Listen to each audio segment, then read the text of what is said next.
Hey, what's up guys, in this video we're going to talk about string literal in JavaScript and also going to talk about what are the advantages of using string literal over the traditional way of creating strings in JavaScript. So in JavaScript we can create one string, we can either use the single quote or we can use the double quote.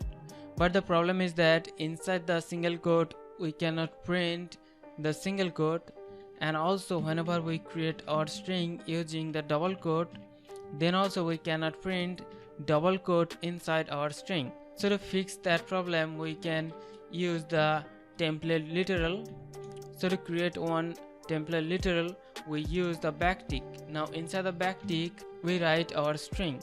Now there are several advantages of creating our string this way. First of all, we can directly print the single quote and double quote, and we don't have to use any kind of escape sequence for that. So if we print that on the console, so you can see our string has the single quote and double quote printed very easily without any problem. Now there is another advantage is that we can add multi-line in our string directly and we don't have to use any kind of \n escape sequence. And there is another advantage is that we can very easily print our variables inside the string and we don't have to use any kind of concatenation or plus operator for that.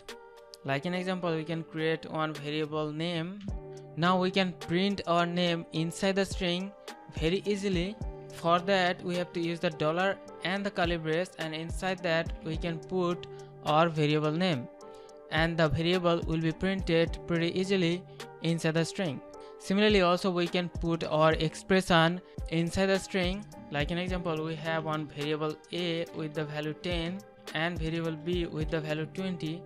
Now we can have our expression a plus b and the result will be printed inside the string. So this way we can use the template literal and we can easily print the single quote and double quote, and also we can easily add the multi-line in our string without having to use any kind of escape sequence for that. And also we can directly print our variable name, and also we can print the expressions without having to use any kind of concatenation and the plus operator for that. So these are all the advantages of using template literal in JavaScript. So hope you understand the concept. We'll see you in the next one. Take care.